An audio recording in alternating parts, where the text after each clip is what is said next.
Bonsoir à tous. Blues Brand and Life est là ce soir pour vous partager quelques anecdotes de nos études en médecine.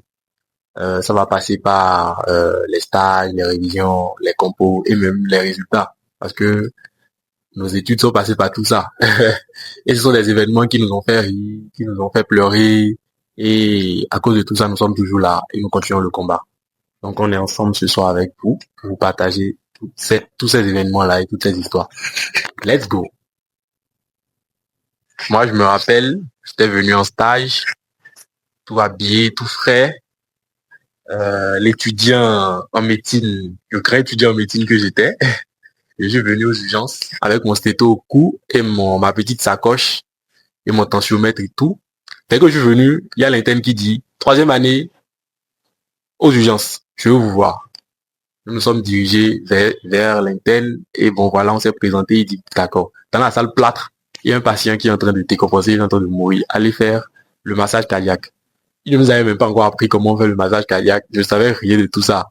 J'ai suivi mon 4e année, on est parti dans la salle et le patient, il était en train de succomber. J'étais terrifié en fait parce qu'il saignait, il crachait du sang un peu partout et tout. Mon 4e année qui était sûrement déjà initié, il s'est mis à masser tout doucement. J'étais vraiment terrifié au point où je ne pouvais même pas bouger. C'était chaud. Aujourd'hui, je masse comme si je fais le massage cardiaque comme si c'était comme si je massais dans un salon de spam.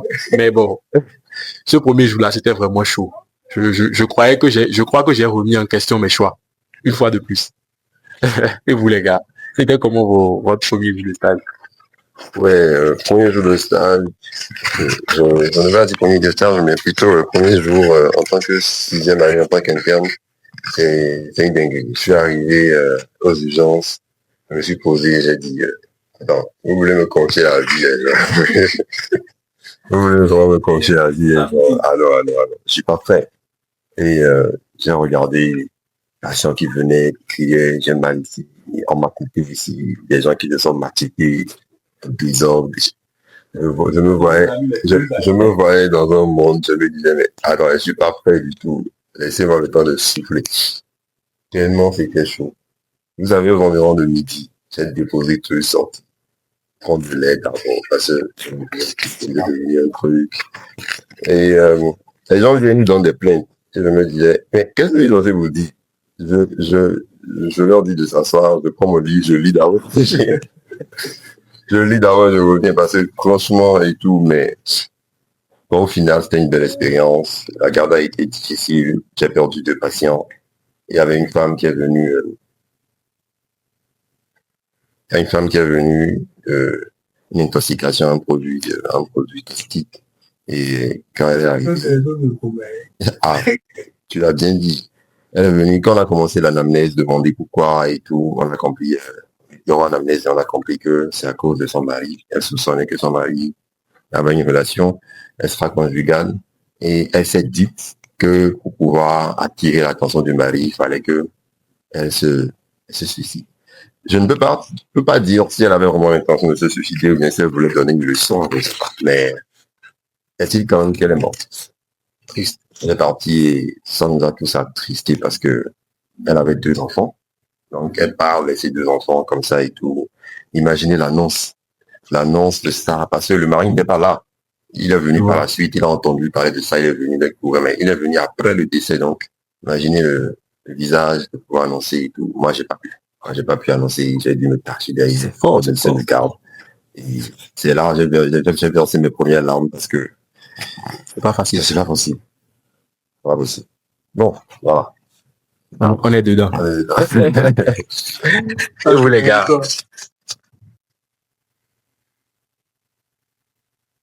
Bon, moi, mes premiers jours de stage, après les cours théoriques à la face, on nous avait dit que le cœur dit tonta. Donc, lors des stages, on avait le stéto au cours, on avait demandé d'aller scruter les patients qui étaient couchés dans les lits. Donc, moi, je suis allé faire les premiers patients. Quand j'ai ausculté, j'avais uniquement tout. Je cherche le tas, j'ai le truc.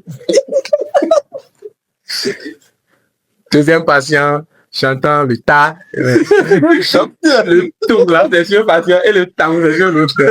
C'était, bon, les amis m'ont ri et tout, bon, ils se sont moqués.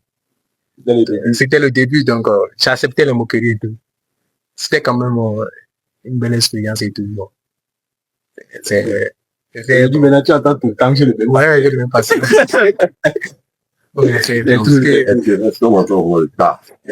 Une manière de parler. Oui. Effectivement, on n'entend pas le On cas. n'entend pas le tas. Allez, docteur Paquimon, qu'est-ce que vous avez à nous dire? Mon premier jour de stage, c'était dans le service de chirurgie. Et je m'étais habillé tout beau, tout prêt, j'étais au cours. Vous-même, vous savez. Le géant médecin que tu es. Je suis venu, on a fait la répartition et je me retrouve en salle sceptique. Gang, gang, gang. Il y avait un pic d'entraîné là, sérieux. Jusqu'à aujourd'hui. Je sens l'odeur derrière moi.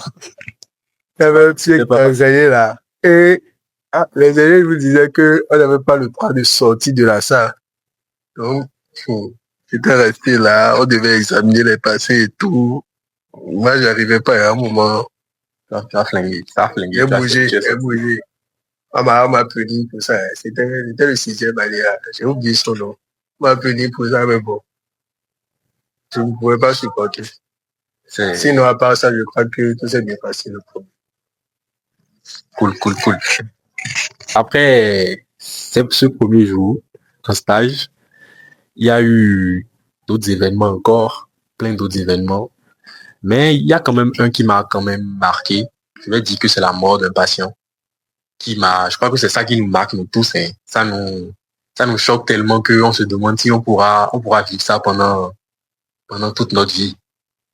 C'était une jeune maman qui était enceinte. Quand je dis jeune maman, c'est qu'elle venait d'accoucher et elle était encore enceinte. Le petit qu'elle a accouché avait environ 2-3 ans. Elle avait mis au dos et elle allait à une consultation prénatale. Et malheureusement, le père n'était pas là pour les conduire à la consultation prénatale. Et elle s'est fait remarquer par une tierce personne. C'était pas un zine. C'était une tierce personne. La personne a décidé, en fait, de l'aider. Vu la difficulté avec laquelle elle se déplaçait et tout. Donc, elle s'est fait remarquer et sur le trajet, ils se sont fait cogner par un tricycle, par quelqu'un qui avait un tricycle. C'était vraiment pas joli à voir. La mère enceinte avait été conduite d'urgence dans un autre hôpital, pas au CHT, mais l'enfant a été amené au CHT directement. Et c'est nous qui l'avons reçu. Comme l'enfant est venu seul, un enfant de 3 ans, il n'était pas accompagné d'un parent. Il n'avait pas les moyens. On n'avait pas vraiment les moyens sur place pour pouvoir lui payer les premiers kits pour les soins d'urgence. Donc, rapidement, notre responsable de groupe a demandé, j'étais en 4e année, notre responsable de groupe a décidé, en 4e année là, de cotiser pour qu'on puisse aider le petit. Donc, tout de suite, quand tout le monde a appris ça, vu qu'on a cotisé, on s'est lié sentimentalement au petit. Nous tous, nous sommes venus dans la salle pour pouvoir nous occuper de lui. Mais malheureusement, il montrait déjà des signes de décompensation et il partait tout doucement. Il y avait des signes d'engagement aussi. Tristement, on l'a quand même accompagné dans ces derniers moments. Mais quand il a rendu là, moi, j'ai pas pu supporter. J'ai tout de suite quitté la salle et je me suis mis à pleurer. Il y avait une interne qui m'a vu, elle s'est approchée de moi et elle m'a dit que elle m'a permis d'abord de pleurer, de lui parler de ce qui m'arrivait. Quand j'y pense, ça me fait rire, mais sans elle, je crois que je n'aurais pas pu tenir ce jour-là. Elle m'a dit que ça va aller, ce sont des choses qui arrivent, et que j'aurais à rencontrer ça pendant toute ma formation et même pendant l'exercice de ma fonction. Mais qu'il faut que je sache que, voilà, la qualité du médecin, c'est celle-là, à pouvoir surmonter tout ça et à passer à autre chose. Donc, et que j'aurai des nuits longues pour penser à tout ça. Donc, j'ai pris mon courage à 2 mains, j'ai essuyé mes larmes et voilà. Des nuits très longues.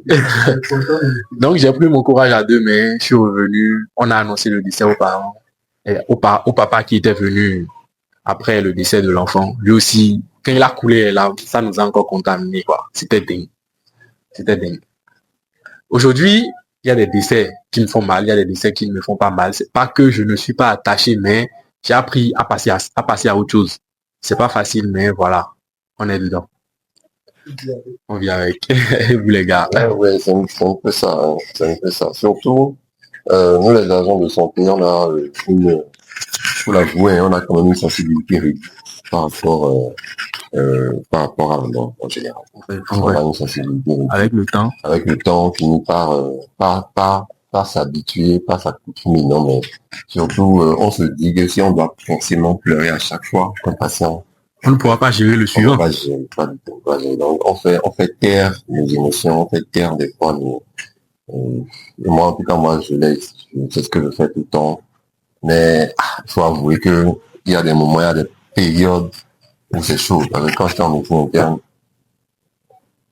il y a une jeune dame de 18 ans, une jeune fille de 18 ans, elle était parasitaire, homozygote SS.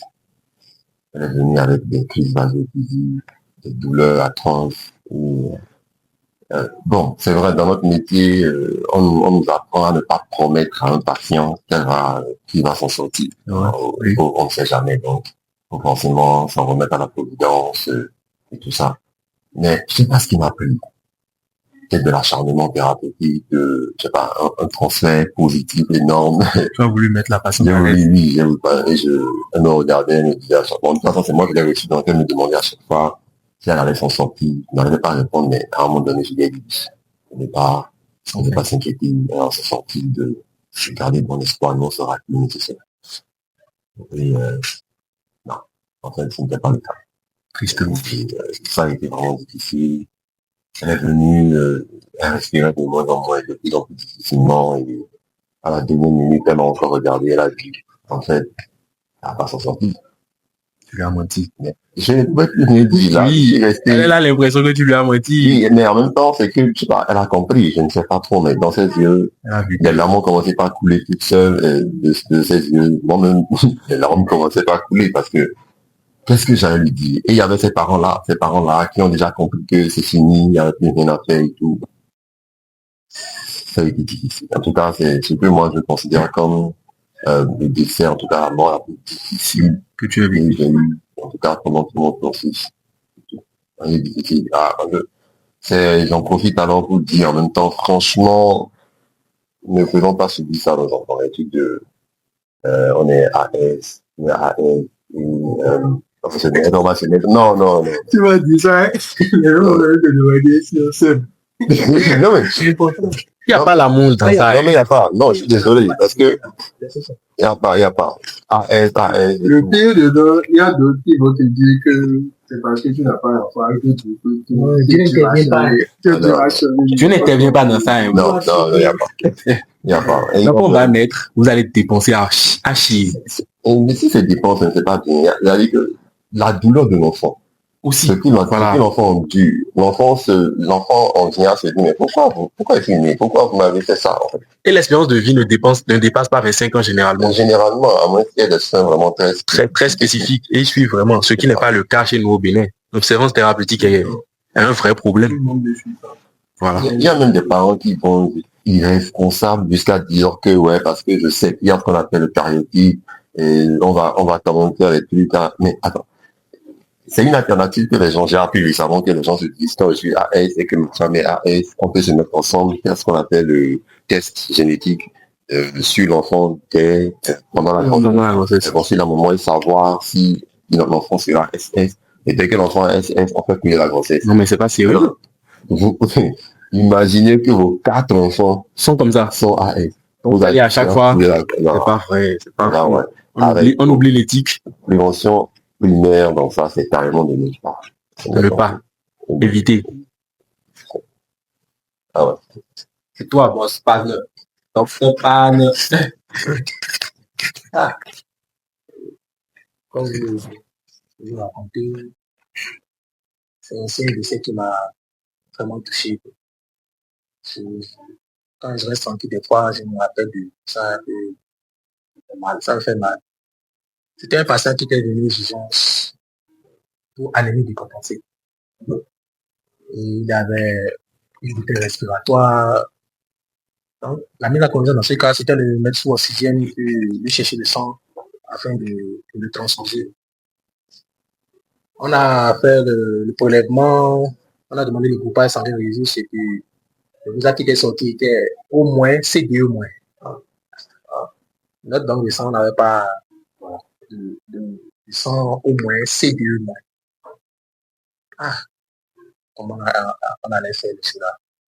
On a demandé, on a appelé les banques de sang plus proches, beaucoup, il n'y en a pas. Il fallait que le sang quitte depuis Djougou. Voilà, regardez la distance qui sépare Djougou de Parakou. Non, on ne pourra pas attendre. Oh, le patient décompensé, il avait des problèmes respiratoires, des saturations jusqu'à 65%. On ne pouvait rien. On a donné juste le sang pour voir le transfuser. Quand le sang ne venait pas, c'est arrivé à un moment où il a commencé à gaspiller. Donc, j'étais là en train de regarder le patient. Je me disais, donc à cause du sang, d'une poche de sang, qui pouvait l'aider au moins à corriger la saturation. On était là, le regarder, puis il a quand même pas gaspillé. On sait tout de suite quand un patient gaspille, ça ne finit toujours pas l'arrêt. Les parents s'acharnaient, les parents nous suppliaient, docteur, il n'y a pas autre moyen, il n'y a pas autre moyen. On disait à ses parents que sans le sang, on ne pourrait pas le récupérer. C'était vraiment triste. À un moment, le patient commençait par pleurer, voyant son enfant en train de gaspiller. Et subitement, passer un peu un arrêt.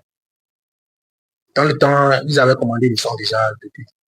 Et l'ambulance, on avait envoyé l'ambulance à ça. Et c'était le plus triste, c'est que le patient avait fait son arrêt, l'hydrase réactive quand le sang arrivait.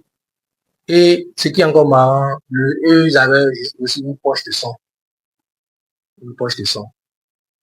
Oh, c'était un patient qui avait un taux à 3,4. Il avait vraiment 3 poches de sang. Qui pouvait la ramener au moins jusqu'à 7. Bon, ça que j'ai vécu, ça m'a vraiment touché. Il faut vraiment qu'on donne du sang, il faut qu'on sensibilise vraiment la population. Les campagnes de don de sang qu'on lance, c'est vraiment important. Il faut que on se mobilise vraiment pour pouvoir donner le sang. Parce que le sang qu'on donne, ça peut vraiment sauver des vies. Ce cas que j'ai vécu, ça m'a vraiment marqué et puis j'ai vécu. Moi-même, j'ai coulé là le jour-là. J'ai coulé là. C'est pas facile. Donc, apprenez à donner du sang. C'est important. Quelqu'un donne le sang ici. Nous avons donné le sang. Moi, pas bien. Tu m'as pas donné le sang. C'est une façon, mais c'est ce qu'on peut. Ouais, quand on va vous appeler, on va aider. Justement, vous allez quand vous allez donner. Oui, petit pain là. Et là, on va composer le mec quand même. Il faut que tu manges. Même quand tu vas là-bas et tu n'es pas dans les bonnes conditions, tu retournes. Je crois qu'il y a des petits paramètres et des critères. Donc, n'ayez pas peur. Si vous y allez, vous n'êtes pas éligible pour leur dire ça. Eux-mêmes, ils vont détecter ça, ils vont vous dire, vous n'êtes pas éligible pour donner le sang. C'est un problème majeur et ils gangrènent notre société. Parce que surtout le sang au moins C2 moins. Parce qu'il y a des mots, il y a au moins C2 moins. Il y a également au moins C2 plus. C'est peut-être que là, on ne trouve pas souvent. C'est des sangs rares. Et là, ce que j'ai constaté, c'est que les gens qui ont vraiment besoin de sang, c'est souvent les gens qui ont le registre au moins. La plupart du temps. En fait, c'est des donneurs universels, mais ils reçoivent que des au moins, en fait. Donc, c'est dangereux pour eux. Ils sont peu encore dans la population. Donc, si vous êtes au moins, prenez soin de vous. Docteur Patrick, le décès qui nous a choqué. Partagez-nous. Le décès qui m'a le plus choqué, j'étais encore en première année. Bon, en fin de première année et tout, on avait encore la passion de la chose. Donc après, des trucs là, quand je suis rentré à Cotonou, j'ai voulu faire des trucs là, des stages dans une clinique. Et il y a une dame qui a perdu, bon, c'était sur 3 jours. Elle a perdu sa première fille. Sa fille est née. Jusqu'aujourd'hui, je ne sais vraiment pas de quoi elles sont morts. Elle a perdu sa fille aînée, on va dire, c'était, je ne me rappelle plus le jour. Mais elle a perdu sa fille aînée aujourd'hui, 3 jours après. Elle a perdu sa seconde fille, elle avait 2 enfants. Et on me disait que un mois avant ça, elle avait perdu son mari et tout. Donc, c'était sa réaction qui m'avait le plus touché. Je revois encore le cri qu'elle a poussé. Le monde s'abattait sur elle. C'était dingue. Ça m'a fait quelque chose. Je n'ai pas pleuré, mais ce jour-là, j'ai eu du mal à manger. J'ai eu du mal à manger. Pour ceux qui me connaissent, ils savent que manger, c'est ton point fort. Quand tu t'empêches de manger, c'est que c'est chaud. J'ai eu du mal à manger et tout. Jusqu'aujourd'hui, ça m'arrive d'y repenser et tout. Mais après ça, bon, je n'ai plus vraiment connu des desserts qui m'ont marqué. Ouais. Mais on en rencontre souvent, hein. Mais bon, ça fait partie, ceux que nous avons rencontrés, ça fait partie de ceux qui nous ont vraiment touchés. Sinon, il y a des desserts vraiment... Et c'est la vie. C'est le lot quotidien, c'est le lot quotidien. C'est d'étudiants en médecine et de médecins. En dépit des stages, il y a encore un truc qui nous